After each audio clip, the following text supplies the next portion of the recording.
Solar लगाने के बाद में पहले आमदनी से तो होता था 4 कुंटल प्रति एकड़, और अब ये लगभग 6 कुंटल के करीब होगा। सोलर लगाने से अभी पहले से मेरी आमदनी 1.5 गुना हो गई।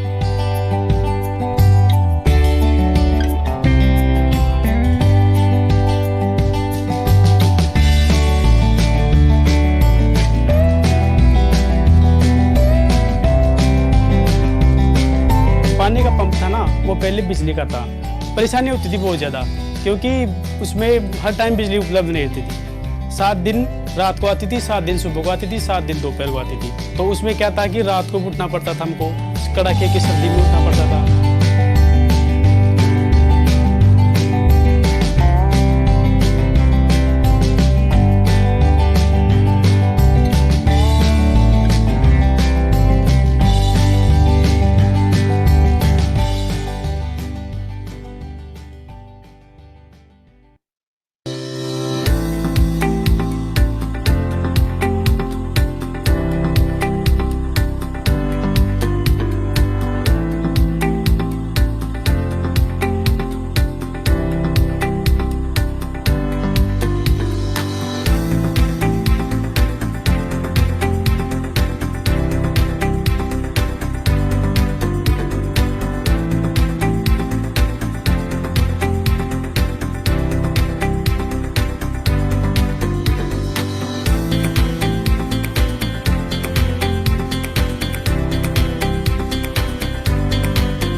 Hello. Hello, can you all hear me? Yes. Hello. Hello, and very, very hearty welcome to all of you. I'm Ramesh, your host for this evening. I have a great pleasure in welcoming our sponsors, Tata Power and Exim Bank, our panelists, Ashish Khanna, President Tata Power, Harsha Bangari, Deputy Managing Director, Exim Bank, and Dr. Ivan Saha, Chief Technology Officer, Renewable, and of course, all the participants. Very good evening to you all. Now, our IT people tell me that there has been a tremendous response to this webinar call, and we are, of course, overwhelmed, overjoyed by this tremendous response, which really underscores the importance of this topic, is attaining self-sufficiency in solar PV manufacture. Now, why are we discussing this topic now? Let me briefly explain. As we all know, India has done a reasonably good job of rolling out solar installed power capacity in the country. Today, we have an installed power capacity of what? 39, 40 gigawatts from zero in 2010. Now we have another 25 gigawatts of products tendered out and waiting to be built, and another 47 gigawatts or so under various stages of development. So we've done a reasonably good job there. And look at the ground that we have covered in the last 10 years, just 10 years, not a very long time. 10 years back when I started covering the solar sector, it took 21 crores to set up a megawatt of solar power capacity. Today, it is less than 3.5 crores. I hope I'm right on that number. Back then, solar power wasn't viable until you paid them 18 rupees or so. Today is under 2 rupees. We've covered a lot of ground. And I remember in December 2011, when the first solar tender under the National Solar Mission, when a French company called Solar Direct won just 5 megawatts, quoting 7.49 a kilowatt hour.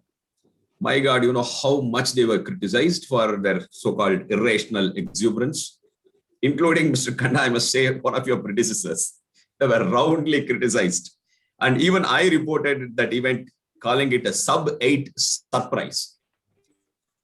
And when prices slid to 5 rupees, it made news. It slid to 4 rupees, it made news. Today, we are under 2 rupees. And looking at elsewhere in the world, looks like there is possibility of solar prices going further down. That's the fantastic story of, okay, shouldn't maybe call it fantastic story. It's a very respectable track record as regards solar installed capacity rollout. But what of manufacture?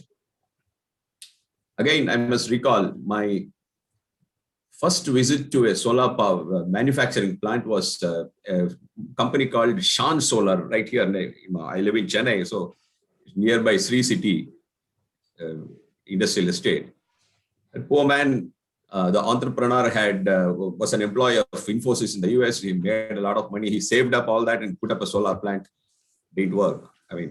So many other companies set up solar plants. They were all swept away by the flood of imports from China. It was really nobody's fault, but that's the turn events took. And manufacture. So although Indian companies did begin solar manufacture back then, let's call it round one. So none of them was successful. Today we have about 3 gigawatts of solar cell capacity and about 10 gigawatts of module capacity. But we all know that most of it is only on paper, not great capacity. So now India is getting into the second round of manufacturing. We're taking another shy at manufacturing. And it's about time we did it. This time under the broad scheme of Aatma Nirbhar Bharat. So the government has announced some schemes. We have a commitment from companies like Adani, Vari, Vikram, Renew, some others. So maybe about 12 gigawatts of capacity. Hopefully these capacities will get built over a period of time. Now, this time, we cannot afford to miss this opportunity. We must get it right. We must get into manufacture. We can't afford to miss the bus again. But how to do it? That is what we are going to learn from our panelists this evening. Solar sector, as we know, comprises 4 broad lobes. One is electricity generation, the developers. The other is the EPC, people who build the solar plants for the developers, the manufacturers who build modules and other equipment for EPC companies to build the plants, and then of course, the financiers. Now, today we have put together a panel that has footprint on all the four lobes. Tata Power is a developer, and through its subsidiary Tata Power Solar is a manufacturer and an EPC company. Renew Power is a developer and a would-be manufacturer. It's announced plans to get into manufacture. Exim Bank, of course, is a financier. So we have put together a great team. So welcome to the street, all of you. Let's get straight into the topic. Let me start off by asking each of the panelists to take just a minute, hard jod ke, only 1 minute, to quickly tell us, very briefly tell us about the plans in this sector. Mr. Khanna, would you like to go first? So what are broadly your plans? I know you're a cell manufacturer and a module manufacturer. Would you want to go further down in the value chain? Broadly, please. Sure. I think we happen to be the oldest one too. I have not heard of Shan, but we have very Shandar manufacturing from 1991 onwards. Yes. And I think we survived on the quality and were predominantly exporting. As we speak today, we are around 1.1 gigawatt in totality cell and module put together. Since you have put the constraints on the time frame, I think the plans are to expand. But having said that, even being in the industry of manufacturing per se from last 30 years now, a lot depends on how does the policy framework look like, because unlike the other hats which I wear of an EPC as well as a developer, manufacturing is a long-term commitment, and the technology is so fast that you have to keep on investing after 2 to 3 years. So your payback period has to be defined accordingly. Technology investments have to keep on infused into the manufacturing setup. And of course, for that, a sustainable business is also very important before you take those calls. So our plans are in place for further expansions, but a lot depend on how and when the policy framework comes across. Further expansions in cell and module. Yeah, in the current cell and module manufacturing at Bangalore, we have extracted each and every corner of it. So we won't be able to do more. In fact, we recently have an expansion of both cell and module with the highest efficiency of cells and modules, which we will be manufacturing from there. But further will be a greenfield, but a lot depends on how the policy framework comes across. Okay, fine. Thank you very much. Dr. Saha, so your company is now taking its first step into solar manufacture. So can you again very briefly tell us about the broad scheme of things? Tell us also, are you excited, nervous, apprehensive, or glad? And do you find the evolving framework inadequate or adequate, lip smacking or disappointing? What is it? Please, very briefly. Yeah. So, you're right. We have been a developer for 10 years now, and having the largest portfolio in solar and wind in the country. And now we have plans, we have aspirations for going upstream into manufacturing cell and module. There has been public announcements, but that was some time back.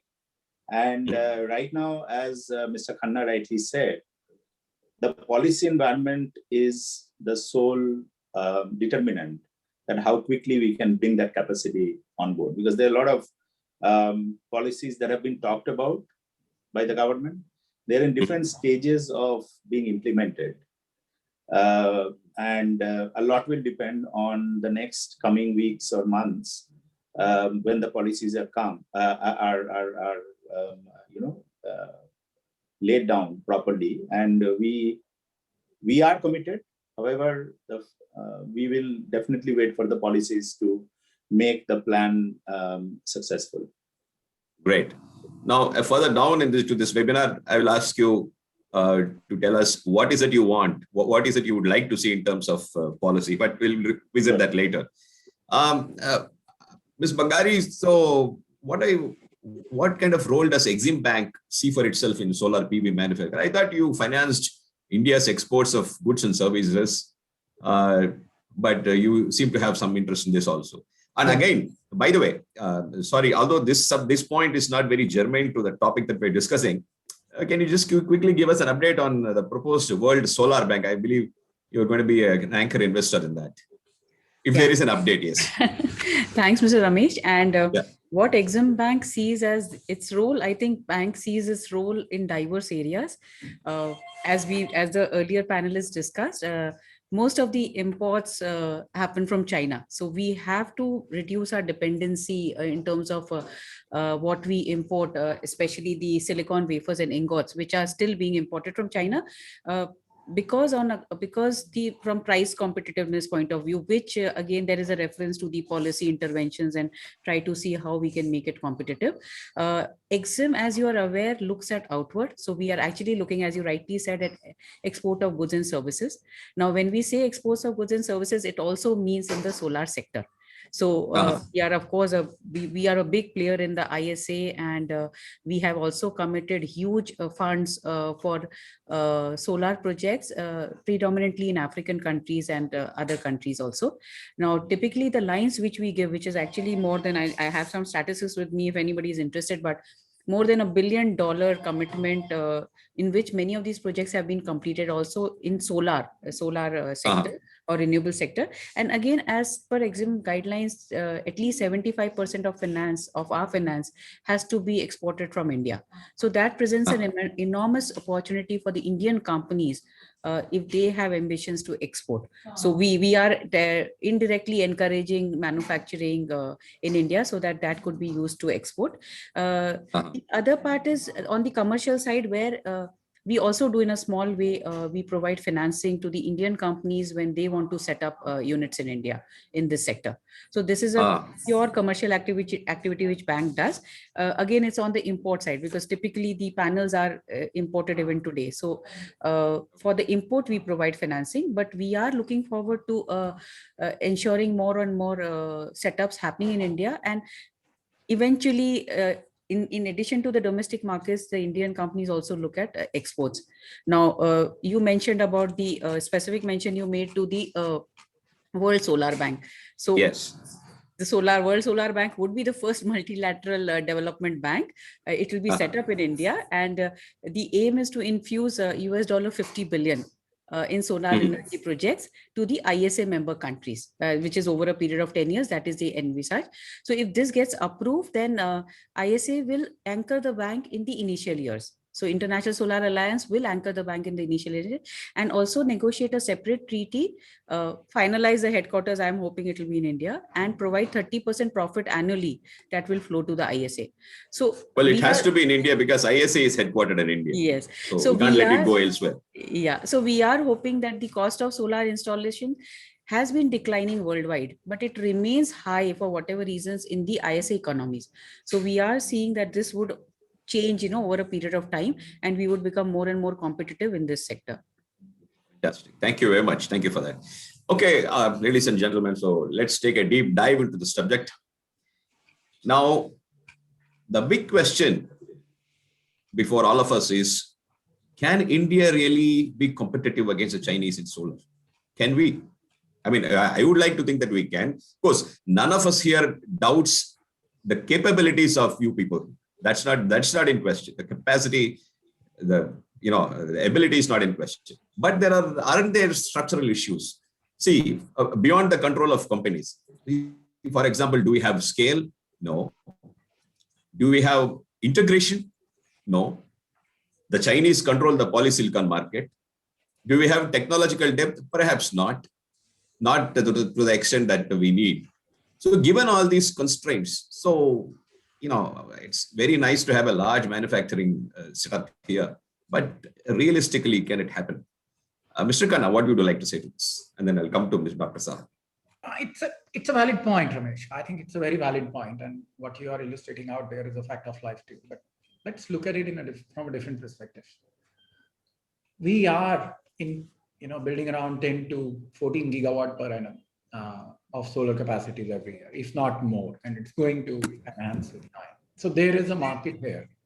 There is a. The Chinese have 174. I know. let me come to that. Yeah. We have a 10 to 14 gigawatt, which we are building every year, right? That's our own market. We are not even talking about export for the time being. Yeah. Now, if you look at it, while the Chinese have 70 gigawatt or 140 gigawatt of capacities and we have less, let's also look around that where is the market coming from in the large scale projects or utility scale projects, right? What is mandating imports today or compelling even developer like us to import is the tariff on which we are bidding.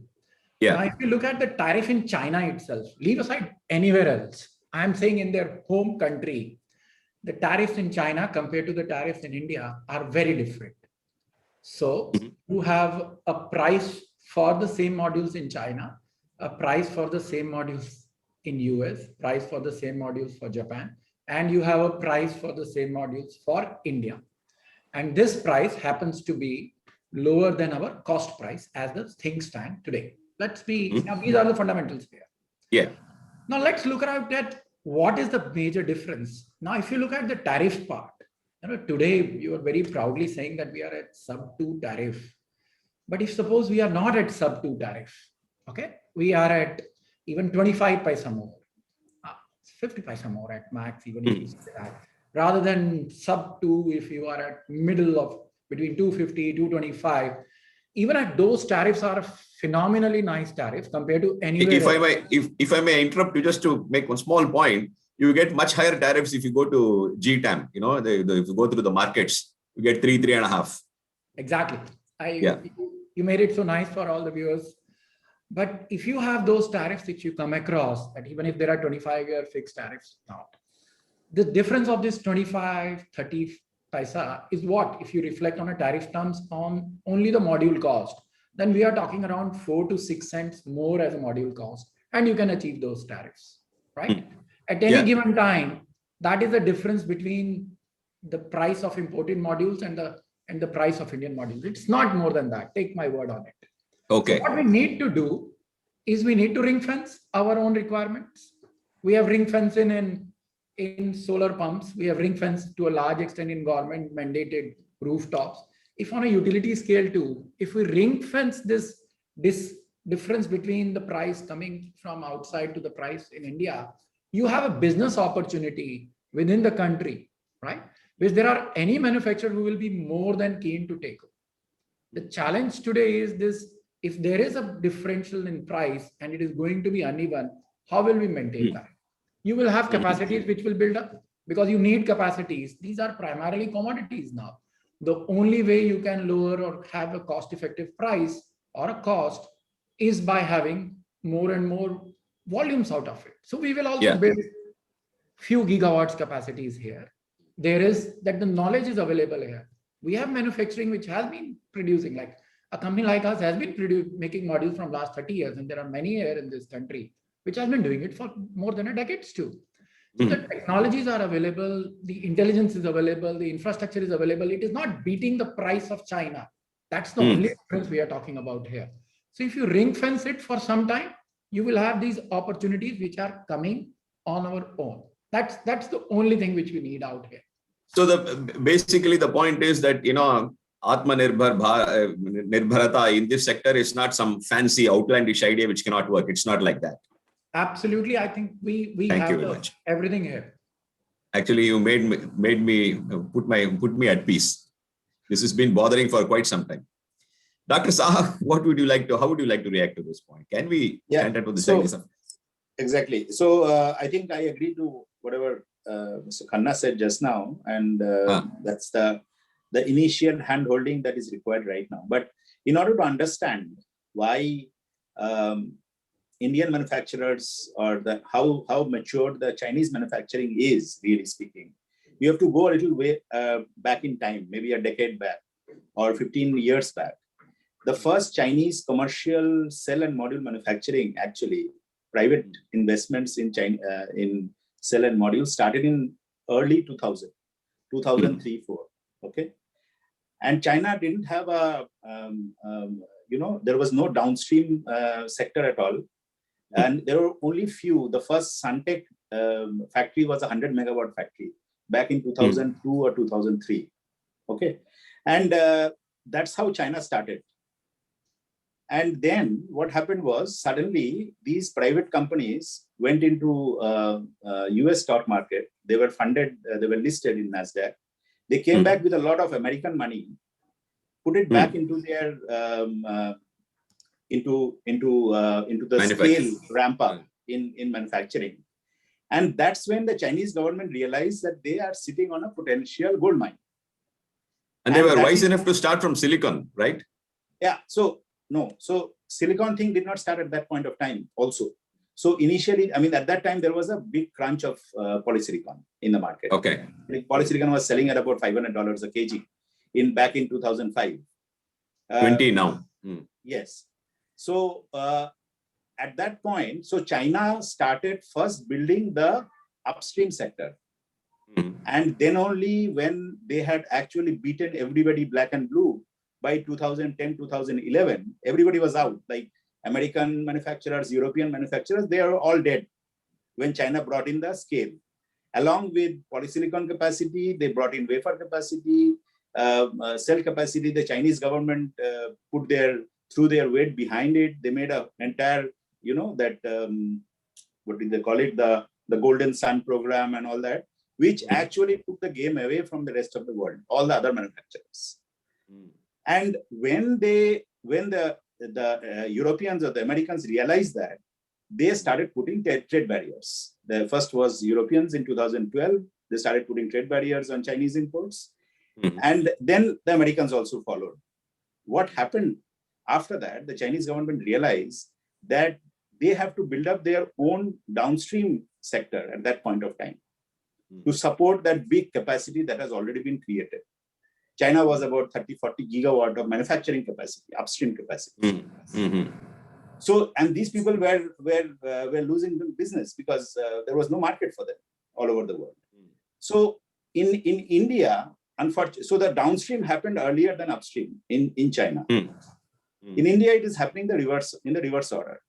Yeah. So what happened was the Chinese, by virtue of that 15-year of lead that they have over, so the entire ecosystem developed, the government put in their weight, there's a lot of incentives that were available, and they went at it in a typical large-scale manner, which Chinese only can do probably, and they beat everybody in terms of cost. When we realized that we have already lost the game, then, I mean, at that time we were, when we started our upstream, our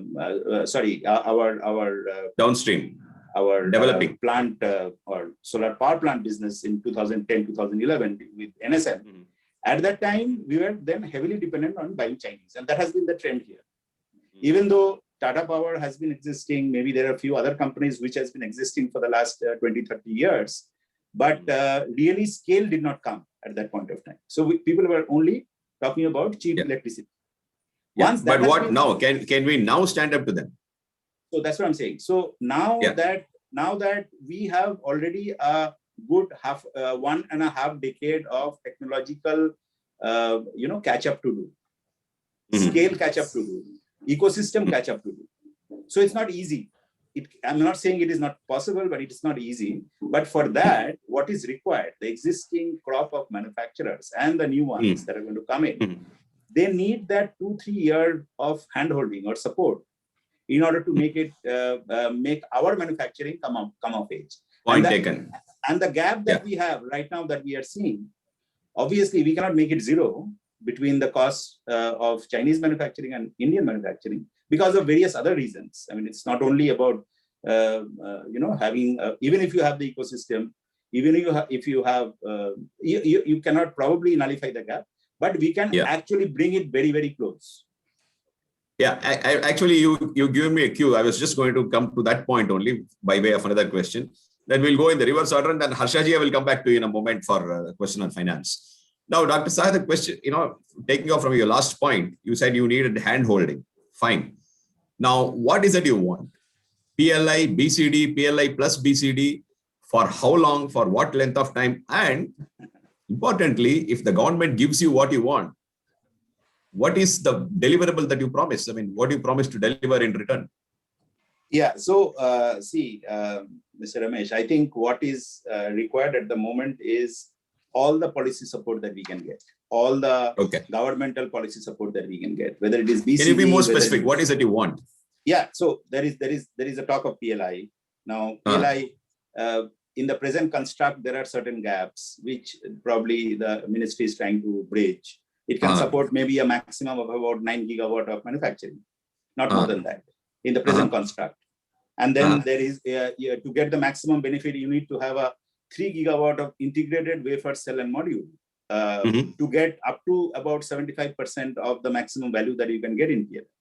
Okay, which is about 2 rupees or 3 rupees per watt peak, or whatever it is, 2 rupees or 3 rupees. But then that construct has to be probably modified to encourage even, let's say, a 1 or 2 gigawatt players also, and also the allocation for PLI has to be increased a little bit.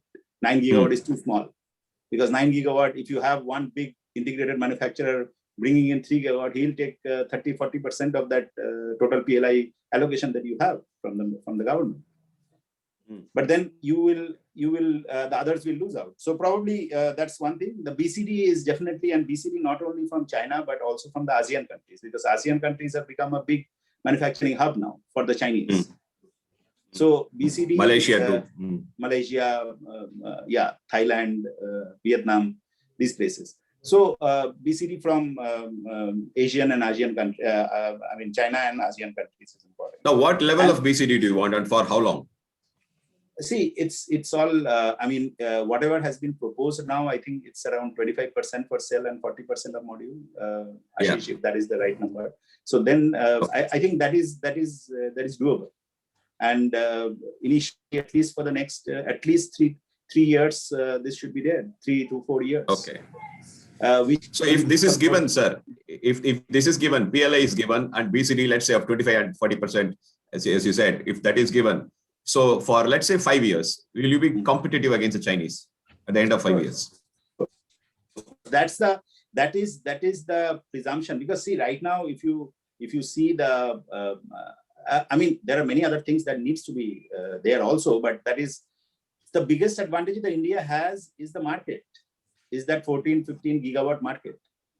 You don't have to go anywhere to sell your modules. You can sell them with this support within the country. Got the and point. you can make those globally competitively priced modules in India with this kind of incentives, plus a few other things which I can talk about later, maybe, which the Chinese have been very smartly doing, like R&D and technology development and those kind of things, which also has to go hand in hand, of course, some serious players coming into the market which can actually bring back or revive manufacturing in India.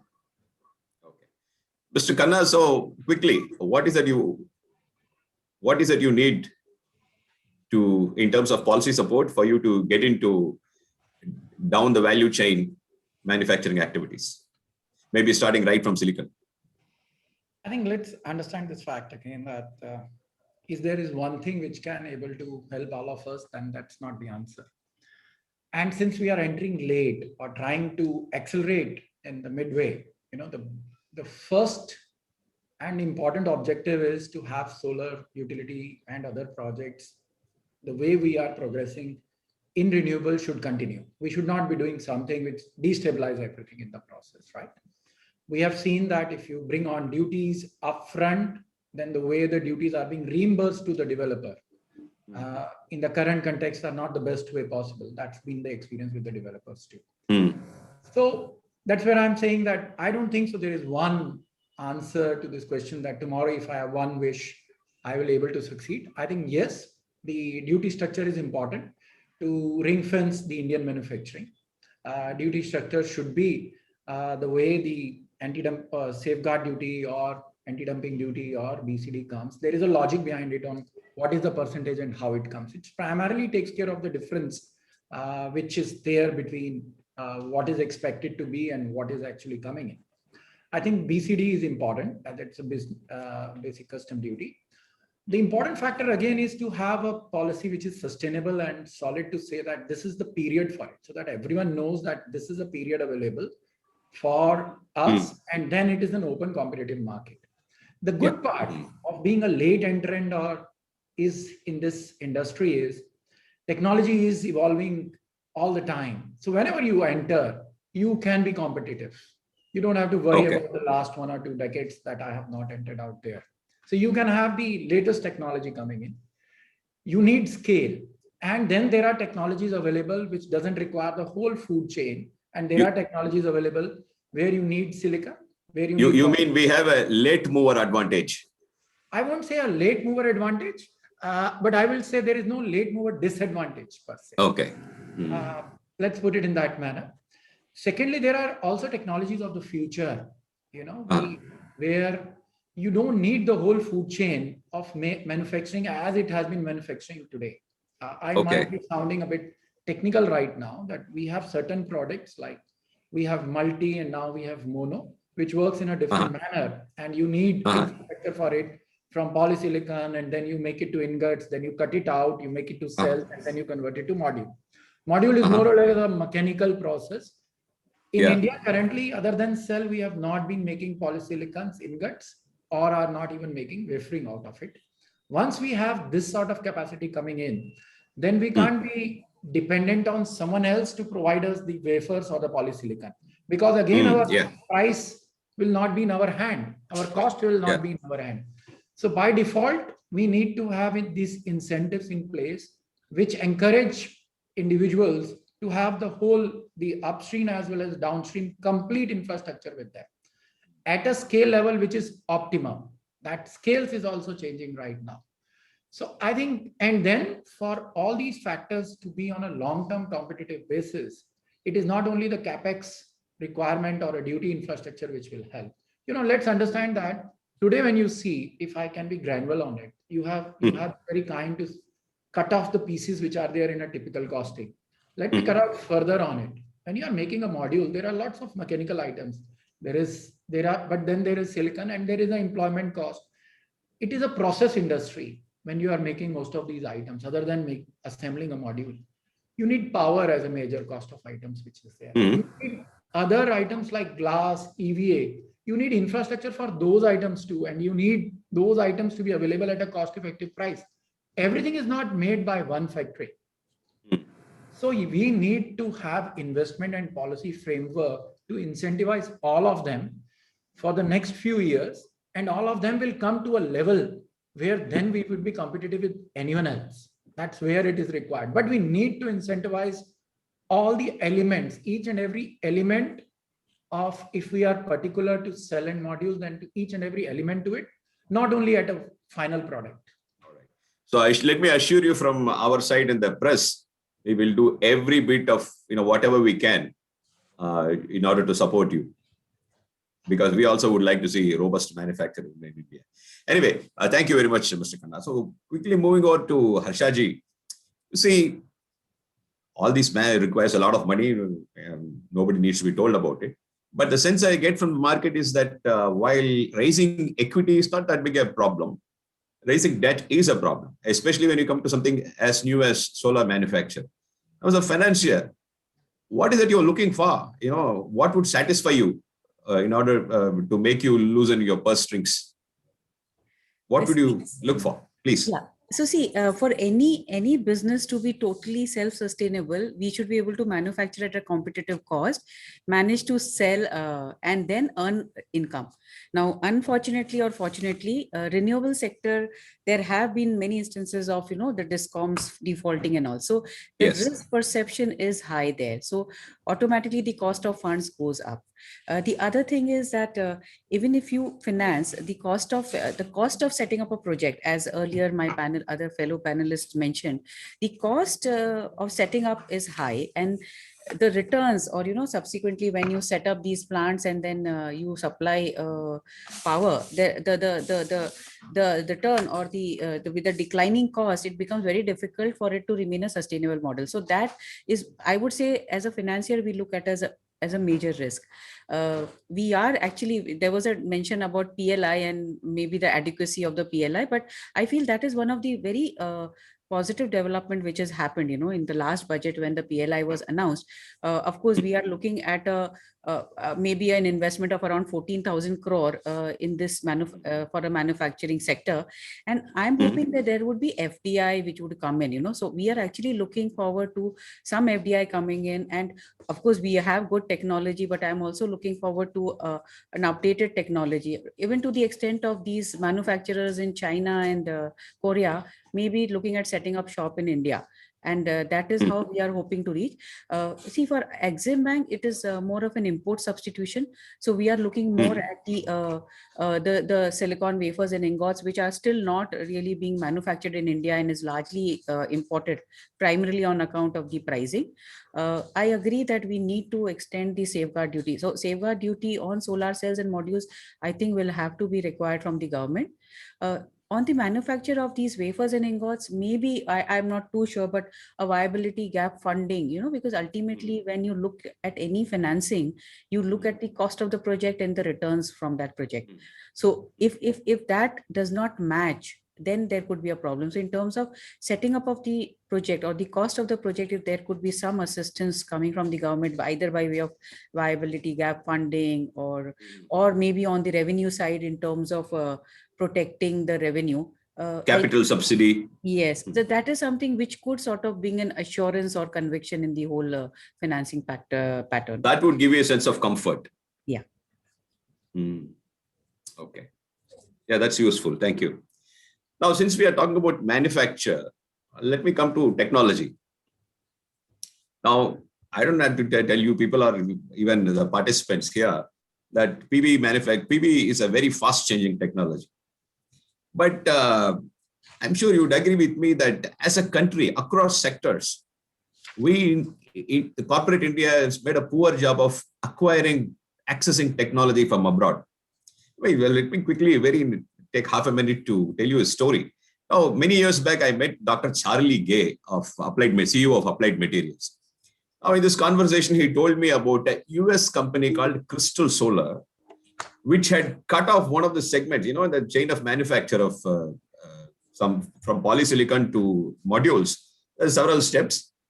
That company had discovered a different method for cutting off the ingot stage. Jump directly from vapors to wafers, thing like that. And I put that out. I wrote a news story on that. And the following morning, I got a mail from this Crystal Solar company, from its founder and CEO. He was saying something about that report. You know what his name was? T.S. Ravi, an Indian from Tirunelveli. T stands for Tirunelveli, from Tamil Nadu. And guess who picked up a stake in Crystal Solar? Not any Indian company, but Hanwha of South Korea. This is just an example. Maybe Crystal Solar wasn't found a good fit for India, for an Indian company. That's okay. But generally, we have not made a good job of going out and buying technology from abroad, which is really very important in a technologically fast changing product like solar PV manufacturing. So what would you like to say in terms of our technological depth in this? Or to put it another way, is it wiser if we maybe give up all this mono and polysilicon, crystalline silicon PV thing, and maybe focus instead only on niche areas like perovskites, organic cells? Mr. Khanna, what would you like to say about technological prowess that we have? Ramesh, you know more than most of the people around. So let me first compliment you on that. Well, I've been learning things from you, people like you. Okay, on a serious note, I think let's understand from one standpoint. And we were looking for a large-scale manufacturing. Do we need to first invest in R&D and then come into it? Or we can be a lead adopter of technology, as I say this, and continue that path. I think for this immediate requirement of Made in India and Aatma Nirbhar, a lead adoption of technology is the right thing to do to kickstart in a major way the manufacturing within the country. I would also say that when you have business opportunities, your investments in R&D keeps on going. And I'm Even though I've read the book of Jugaad, I am a prime believer of the fact that we in India have the best brains possible. It is only that since the business opportunities are not there in that segment, and to the extent that the investments in R&Ds are not coming in. I think the another factor, like you already said, that we should be investing in R&Ds for the next generation. There is no point on having a micro level increments with our R&D framework. So perovskites, and why I love these CIGS and perovskites too, is that what does this country need? And I keep on saying it across that we have utility scale projects which are getting the maximum optics today, but a country also needs rooftops. You know, that's also there. We also have solarized pumps model. Why are we cookie fitting it, these current modules, which we either import or make it in India and then utilize it out there? They are not fit for that purpose because our roofs are very different than the European roofs or any other roofs. This CIGS products, this perovskite product, if they can come at a cost-effective manner, then I think they are best placed for this country across. So we should be primarily doing R&Ds on those technologies where we have a widespread usage and appreciations once they are deployed. And that's where I again come to the point that we are not late in this industry at all. Let's invest out there. But having invest out there, and like you have given an example of why Indian in US has been, the technology was appreciated by Koreans, is also from the fact that we generally don't have a framework here. And in my view, we have come to a level where it should not be government job or it should not be industry job in isolation, or some academicians who are working on it. I think each one of us has to come together for the purpose which is best fit out there. We know it across the world. There are models which have been very successful where government has come together, industry has come together, and all the wise people in the segment has come together, and that has invested on technology which is then utilized by all. I think we have the models available. We just have to align ourselves for it. Currently, since nothing is happening, we are only looking at each other that why don't we start it? I think once we have business in place, once we have opportunities in place, my request and suggestion would be to let's invest on these technologies which you are saying. The best part is that we will then be leapfrogging from our neighbors too. Let's also understand that once you have manufacturing in place, why would we not look at export where we earn foreign exchange rather than in the today's scenario of spending a lot of foreign exchange on this? Once we have that employment coming in, that particular technologies, if we can develop, if you can do the R&Ds today and develop at a mega level, then there is a great market after 3 to 5 years across the borders too, in Europe, in US, where we can not only be competitive, will be much better than the current infrastructure, because Chinese have made such a huge infrastructure. For them to shift from one technology to another will take a lot of seamlessly. time. We have the agility to be a cheetah in this rather than a dragon. But we are coming to the time where we should start taking questions from the participants. And before we come to that, Dr. Saha, very quickly, is it wise to stick to some niches, you know, or get into a game where we are pitted directly head on against the Chinese? See, the thing is that for doing business first, I think the scale is what we need. Okay. And if you have to build up the scale, the first job is to get something which is already working somewhere else and perfect it locally. Even though you can buy the best machines in the world today in India, you may not be able to make the highest efficiency cell because there are many kitchen secrets which people have perfected over years and decades, which can reduce your things like incremental changes in yields, in efficiencies, in rejections, in material consumption. All of these things will impact your cost. So just by getting the right tools and the right technology, you may not be able to get the right product or at the right cost. You cannot make it.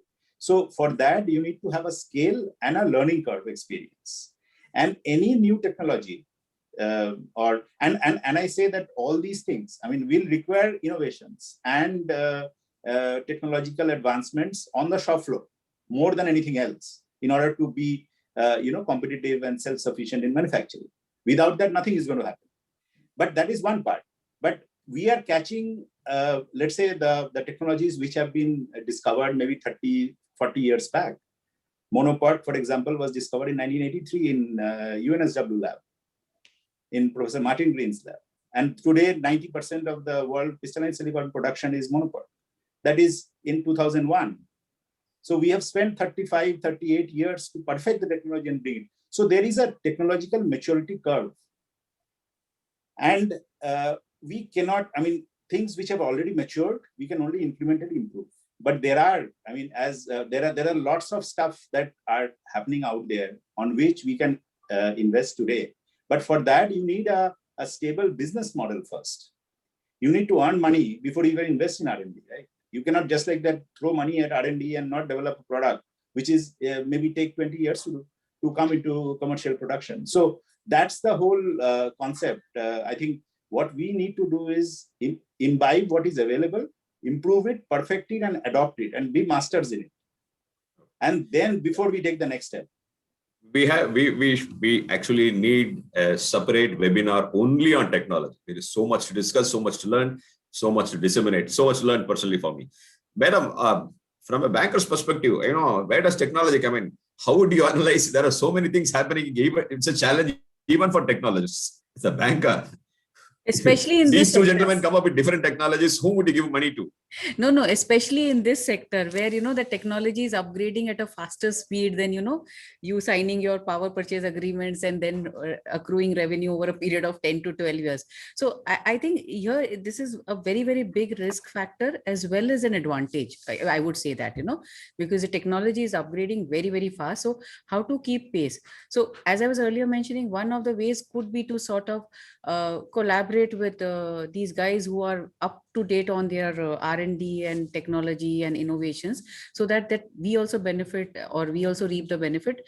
The other option is, of course, a huge R&D deployment, but I'm not too sure as to, how many of us can afford that, where we invest, especially when we don't have the scale. So there, the scale also becomes very important, because if you have scale to a certain extent, you could justify the cost of R&D and technology upgradations. But when we are looking at a smaller scale, then I would say then it would become more of a burden. A technology expenditure could become more of a burden on that entity rather than improve its profitability or businesses. Maybe you should have a chief technology officer in Exim Bank to appraise and analyze this technology. We have a chief technology officer to take care of our systems, but gladly, we really don't have to worry about these parts, at least in the past. Fantastic. Well, I can go on and on like this, but let's move on to questions from participants. The first question that I have here from Mr. Raghav Ralhan. He is saying the biggest problem is the availability of silica globally, which is an important component for solar panel manufacturers. How do we think we can find a way around it? Also, how do we... Sorry, give me a moment. Yeah, so what is the answer to this question on silica availability?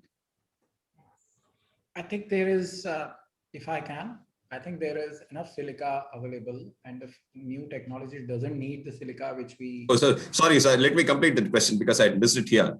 He's saying, how do you think we can find a way around it? And also, how do we aim to find the sweet spot, he says? I think the first point on silica availability, there has been enough studies done on the availability of silica and how to manufacture ingots from them. That is not that big a problem. The challenge is if when we are converting it and coming to the ingots level and wafers level, is it coming as a cost effective? And then what is the scale which it requires? And again, then the point comes up at that final product of wafers, will we able to convert it and compete with the imported products? I think that is where the challenge is. The other challenge, which I think we have missed mentioning in this particular webinar, was the support which the manufacturer outside the country get on various elements, like the power cost. the capex cost or the incentive or the VGF on capex. Also with respect to your many funding costs. Now, all these costs, when you add up, then you have this disparity of prices which comes up. Otherwise, we are competitive and there is no sweet spot there. The sweet spot is available. There are enough studies on paper which has happened. But then when you look at on a competitive basis, then you realize that you also need these particular supports on the cost of landing, the cost of power, and the capex subsidies, the cost of land also, which are very, very critical for a sustaining cost-effective product coming from this area. See, converting sand to silicon, 40% of that, 30 to 40% of that cost, sand to silicon, and then silicon to wafer, about 15-20%. Conversion cost component is power cost. So you need to have very attractive and readily available cheap sources of power. Most of China's polysilicon capacities are in Upper Mongolia, where there is low-cost hydropower available.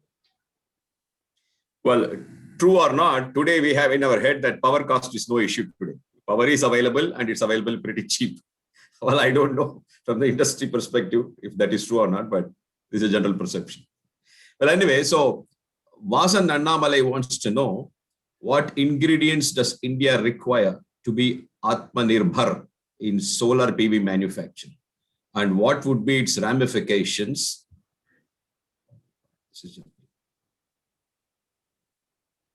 Yeah, please. Yeah, what ingredients does India require to be Aatma Nirbhar in solar PV manufacturing? I think from the last 45 minutes, we have been only... Yeah, that's what we've been discussing. Okay. Or LV Krishnan is asking you, what about the predatory pricing policy of China? That's an important question. So are they first of all selling below their cost? Is there dumping? I won't use the word of these words of dumping or not, because they have different connotations. But let me tell you that the product, and if you will look at the whole process, it's a process-based industry when the products come out.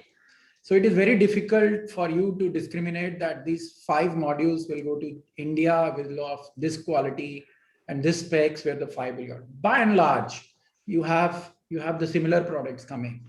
And from the same unit, I'm saying from the same unit, if you look at their price for US, their price for Japan, their price for Australia, I'm saying their price at their port. I'm not looking at the duties which they have to enforce, and their price to India. There is a difference, and this is published data.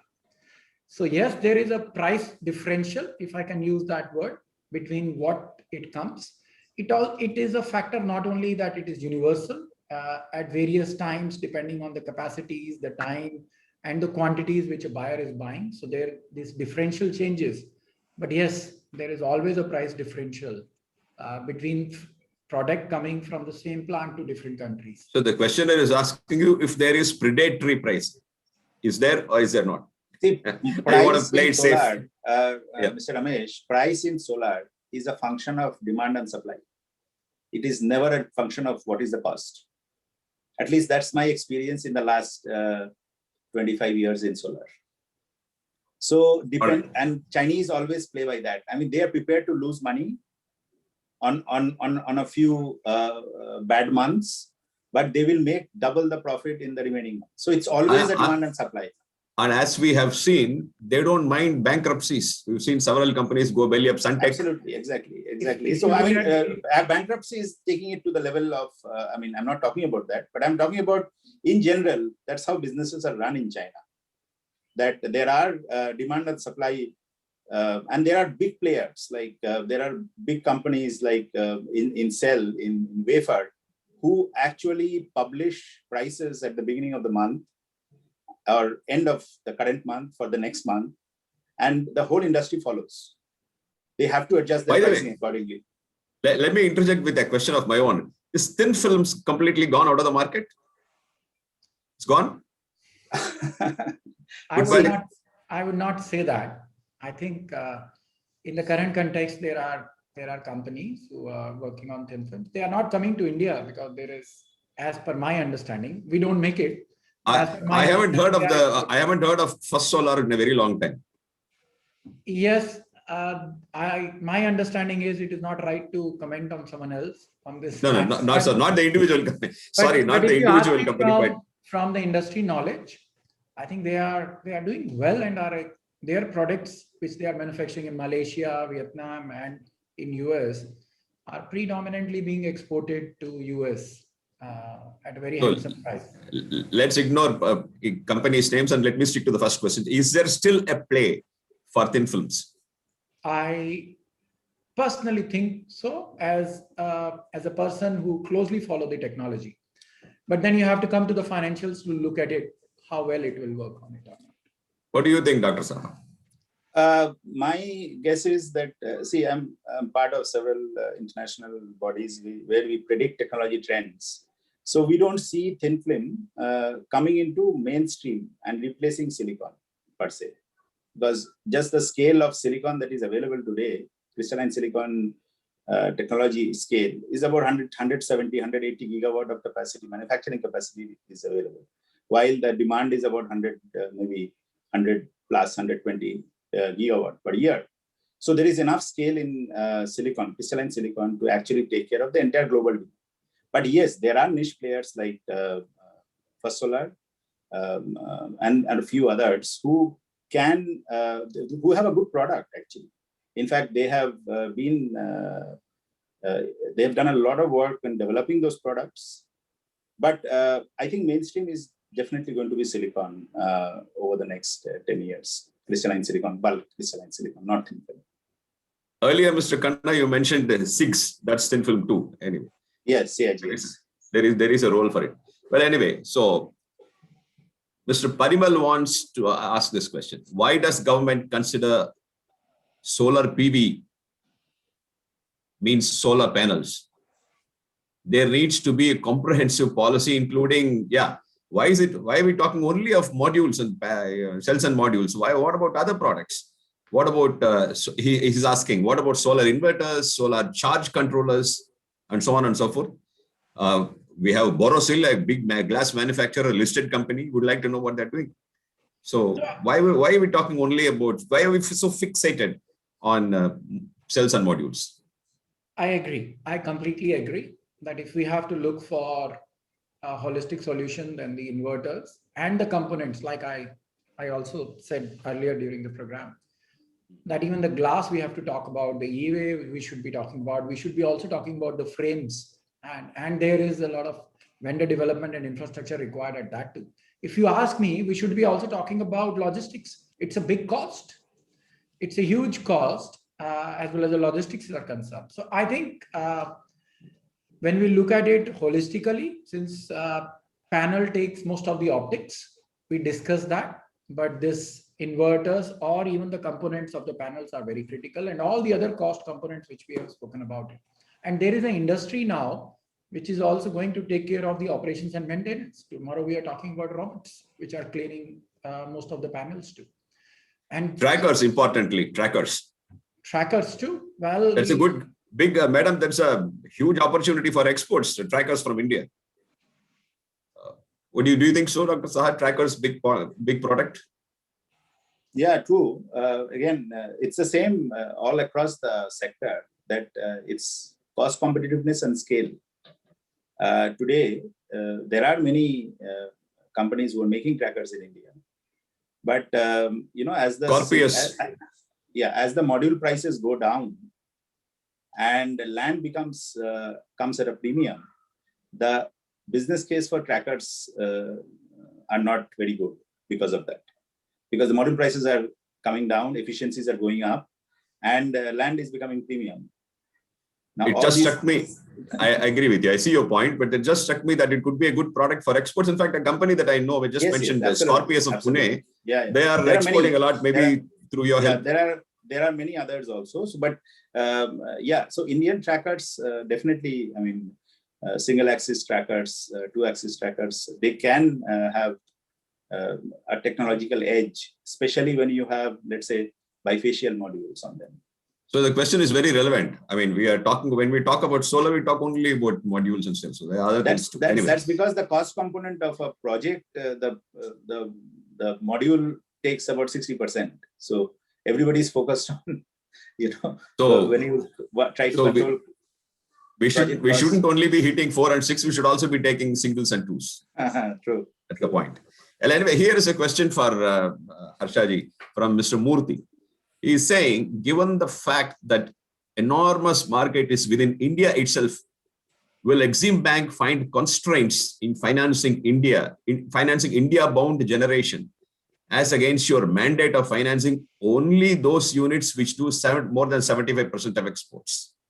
Okay, I think maybe I didn't express myself clearly. When I was mentioning 75%, what I meant was that as an Exim Bank, we provide that export market for the Indian company. So if an Indian company sets up a production base in India, then we do lots of, in fact, we are committed to do lots of projects in the renewable sector and in solar sector outside. Like for example, African continent, we have huge projects coming up, and there we make it a mandatory requirement that they have to import from India.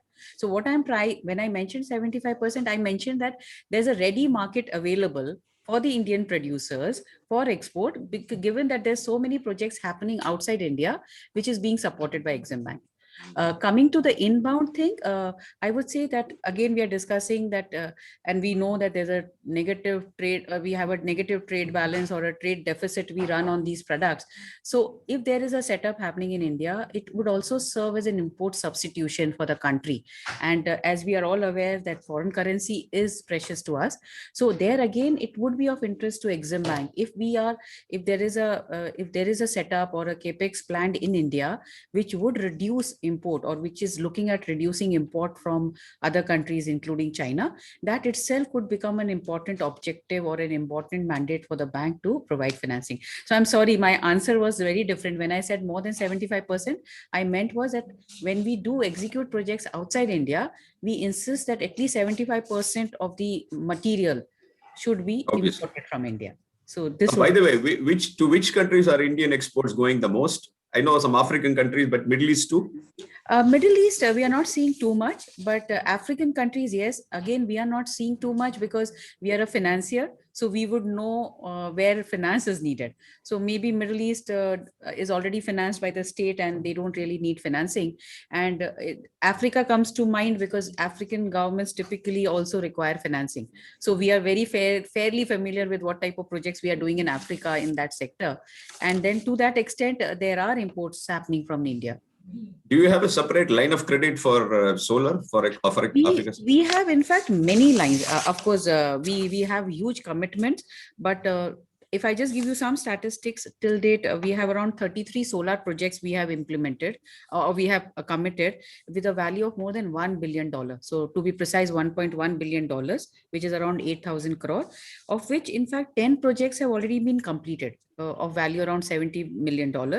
And there are other projects which are in various stages of implementation, trading, tendering and processing in process. Again, most of these beneficiary countries for the bank's lines of credit program is Africa. Because again, you know, that belt comes in the Africa, most of the countries qualify. So we are seeing, I would say predominantly, we are seeing African countries being the beneficiary of this. In addition to that, we also run commercial lines and quasi-commercial lines, where again, we have huge interest. And if I may say, some of the countries which we look at is Maldives, Ghana, Uganda. These are the countries we also look beyond the lines of credit program. So a semi-commercial program. We also come against under instances where on a smaller scale, Indian companies are setting up solar projects outside India on commercial basis. Like there have been Indian companies who have been setting up projects in Sri Lanka as an investment, you know, overseas investment program. So Exim Bank also steps in there to finance Indian companies if they want to set up projects outside India. So I would say the range is very wide. Yeah. Lot of scope there. I know one very small company in Chennai, we set up a plant in Tanzania. Yeah. So yeah. Well, here is another question from Mr. L.V. Krishnan. So what role would concentrated solar have in this country's program? Concentrated solar. Our experience has not been on that. much. We don't have many projects on that. I think there are certain challenges on that part. Besides the water and other factors. I used to get very excited when talk about Fresnels and stuff like that. Once upon, don't get to hear much about them. I think around 5 to 7 years back, they both were on the same platform, as well as the excitement towards solar was concerned. But of late, we are more towards the PV side rather than concentrated solar. Why is it so? Why is it solar, concentrated solar is not taking off? I mean, the yield is more, isn't it? The yield is more, but if you look at the capex is high. Second of all, you again have a water, which is the main ingredients out there.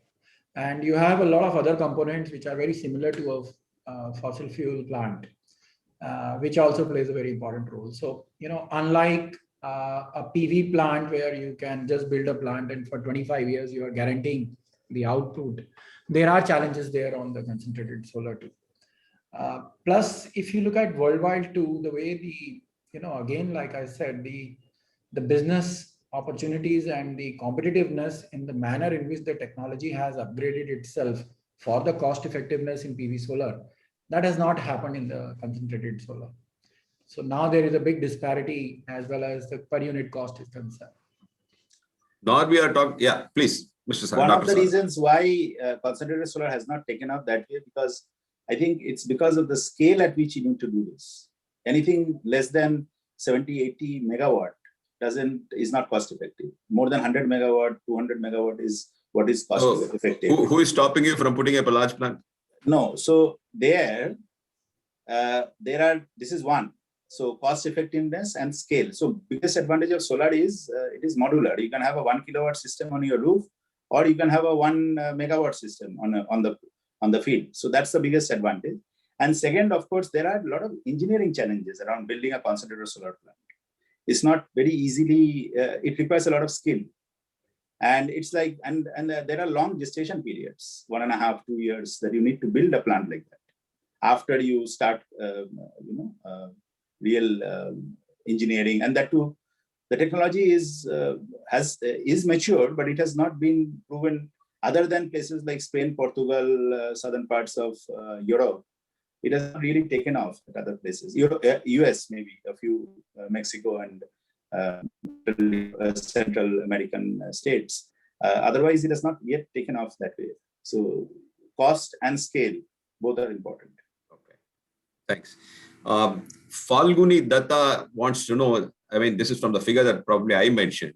I said costs about 3.5 crores a megawatt. She wants to know if cost of land is included in that. I mean, by the way, was I right in saying the cost of setting up a megawatt of solar plant is about 3.5 crores? Is that correct?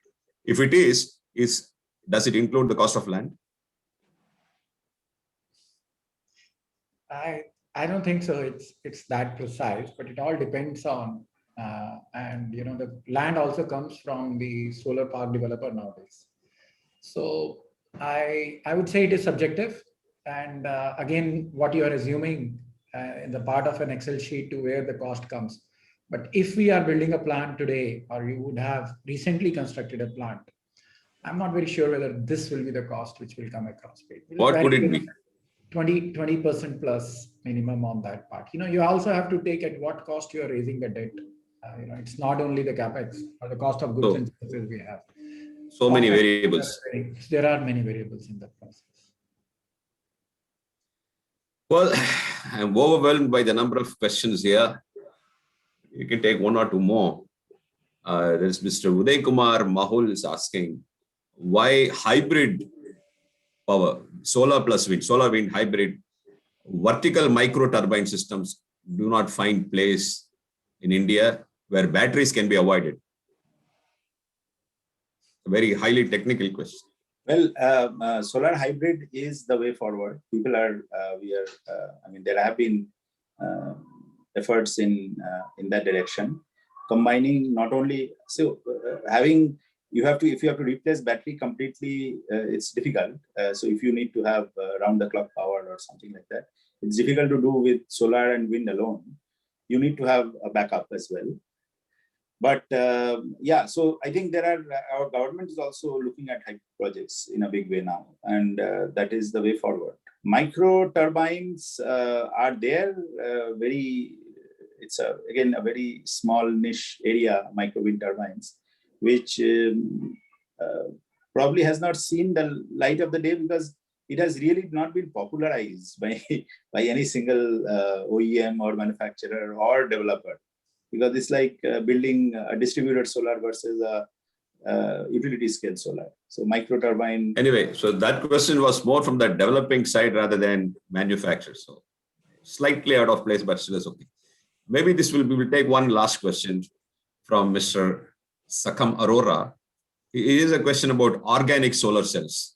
He's saying organic solar cells are comparatively much cheaper to manufacture compared with other types of solar cells. Would it be good for India to focus more on research into the weaknesses of OSC, like short life? I mean, would you do more research in organic solar cells? Absolutely. And stuff like that. Absolutely. Why only organic? Absolutely. Even perovskites. See, the whole thing is solar. Organic solar cells cannot replace silicon in utility scale, for example. But there are specific application areas where you don't need a 25-year lifetime. You need maybe a 2-year lifetime or a 1-year lifetime of the product.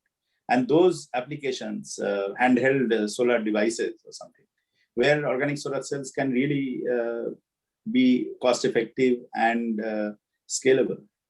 It's only that the right kind of R&D infrastructure right now is not in the country.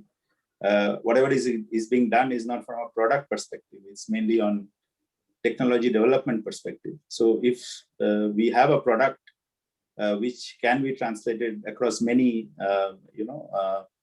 the cell itself can be packaged in a unique way and probably slapped on a few electronic devices, then yes, why not? What about perovskites? I mean, I see a lot of activity in the research labs. I mean, every IIT is working on it.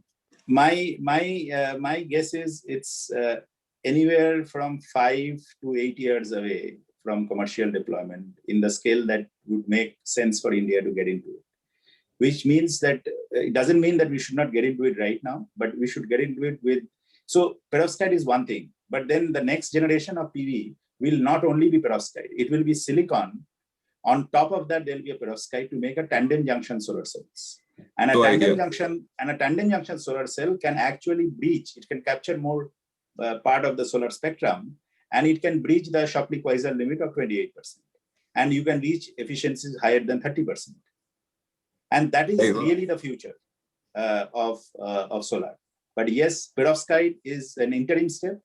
Whatever we are building today is an interim step, but then the future is that tandem junction.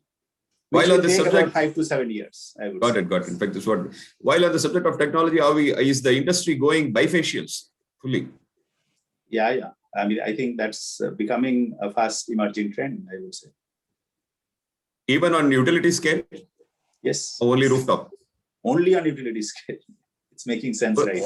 On utility scale, where do you have the reflective coating on the ground? I mean, if there's terrain is grassy, or I don't understand. I mean, natural albedo varies. That's not much, isn't it? Yeah. You need a reflective coating. You don't need that much. The kind of difference between a 2 rupees 20 paisa tariff and a 2 rupees 25 paisa tariff probably is having even a 5-7% albedo can ensure you that. So you don't really need white painted roofs to reflect the light to get 20% or 25% reflection. But yes, that's the future. And actually, the reason why it has caught on is because it doesn't add to the cost of making the module. No, it doesn't? Okay. It doesn't. So that's the innovation that the Chinese have done in the last 2-3 years.